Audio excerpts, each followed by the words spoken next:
Anantapuram lecturers కాలనీలో ఒక private స్థలంలో చాలామంది కొంతమంది సంఘాల పేర్లతో ఇక్కడన్నీ కూడా కొట్టాలేస్తారు. యాక్చువల్గా ఇది ప్రైవేట్ ల్యాండ్ చూస్తున్నాయి. ఇక్కడ పోలీస్ ప్రొటెక్షన్ పెట్టి వీళ్ళన్నీ కూడా కొలతలు వేశారు, మెజర్మెంట్స్ వేశారు, వాళ్ళకి గుర్తులు కూడా చూపించారు. అంటే హద్దులు ఎక్కడెక్కడ ఉన్నాయి, ఈ స్థలం ఎక్కడుందనేది కూడా ఓనర్లు పిలిపించి హద్దులు చూపించారు.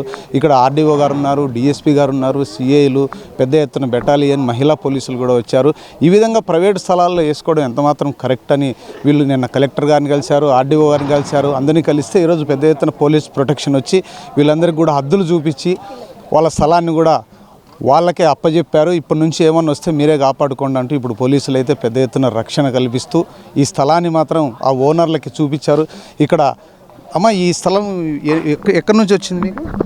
తాతగారి పూర్వీకుల ఆస్తి అండి. నాకు మా తండ్రి గారు పసుపు కుంకుమ కింద 2011లో నాకు రాసిచ్చారు. అప్పటి నుంచి నేను కడపలో ఉండడం వల్ల నేను ఇక్కడికి రాలేదు. నేను ఒక స్కూల్లో లక్ష్మీ సినర్జీ స్కూల్లో టీచర్గా వర్క్ చేస్తున్నాను. నేను సింగిల్ పేరెంట్ అండి. నా భర్తకి కొంచెం ఆరోగ్యరీత్యా తను మంచాన పడ్డారు. 2 పిల్లల్ని నేనే సాక్కుంటున్నాను. 3 నెలల క్రితము ఇలానే ఎంఆర్పిఎస్ వాళ్ళు దౌర్జన్యంగా వచ్చి శివగంగా గారు వచ్చేసి వాళ్ళు ఇక్కడ మాది అని చెప్పేసి ఇవి ఆక్యుపై చేసుకోవడం జరిగింది. అలాగే నేను కలెక్టర్ గారికి స్పందనలో ఇచ్చాను, ఎస్పీ గారికి దగ్గరికి వెళ్ళి అక్కడ నేను సబ్మిట్ చేశాను. అప్పుడు వాళ్ళు తగిన చర్య తీసుకొని నాకు న్యాయం చేశారు.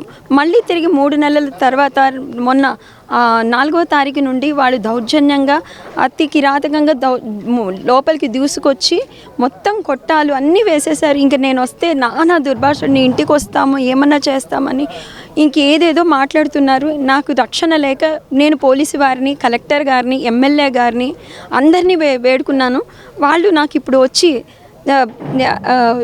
ధైర్యంగా నాకు సపోర్ట్ చేస్తూ నా స్థలాన్ని నాకు ఇప్పించే ప్రయత్నంలో చాలా కృషి చేస్తున్నారు. ఇందుకు కృతజ్ఞతలుగా కలెక్టర్ గారికి, ఎస్పీ సార్కి, జగదీష్ సార్కి, ఇక్కడ ఎస్పీ సార్ వారికి, డిఎస్పీ సార్ వారికి, సిఐ గారికి, ఎంఆర్ఓ గారికి, ఎమ్మెల్యే గారికి పేరు పేరు నా కృతజ్ఞతలు తెలుపుకుంటున్నాను.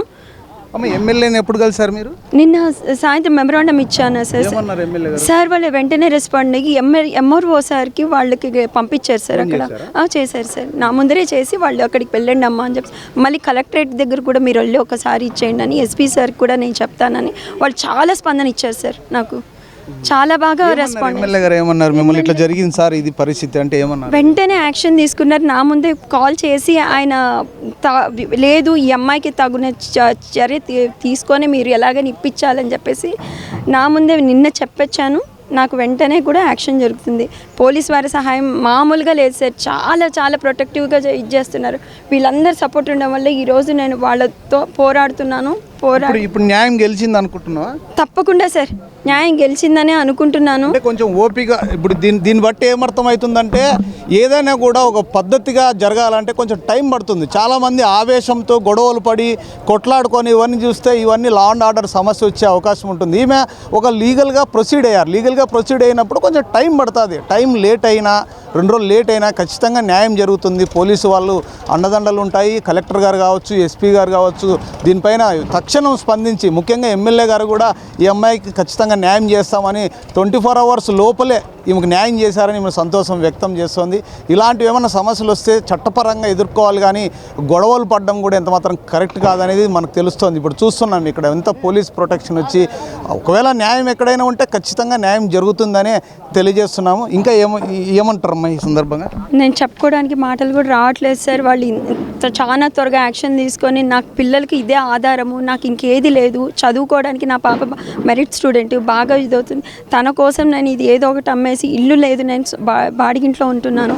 రేపు పొద్దున ఒక ఇల్లు అనేది వాళ్ళకి ఏర్పరచాలి. ఆ అమ్మాయికి ఐఏఎస్ అవ్వాలనే ఒక ఇది అంబిషన్. తన అంబిషియస్గానే ఇది అవుతుంది. She's one of the topper also. నేను తన కోసం కృషి చేస్తున్నాను సార్. ఒక ప్రైవేటు ఉద్యోగినిగా నేను వాళ్ళిద్దరిని పెంచుకుంటూ పోషించుకుంటూ బతుకుతున్నాను సార్. ఇందుకు మీకు పేరున ఆర్డీఓ సార్కి, కలెక్టర్ సార్కి పేరున ఇది అవుతున్నాను సార్. కృతజ్ఞత తెలుపుకుంటున్నాను. వీళ్ళ ద్వారా నాకు రేపొద్దున వీళ్ళు నుంచి ప్రాణహాని కూడా ఉంది సార్. రేపొద్దున ఎక్కడ ఏం జరుగుతుందో, నన్ను నా బిడ్డల్ని ఎటువంటి ఇది అవుతుందో అన్న కూడా భయం ఉంది సార్. వీళ్ళ నుంచి మమ్మల్ని రక్షించాల్సిందిగా మిమ్మల్ని వేడుకుంటున్నాను సార్.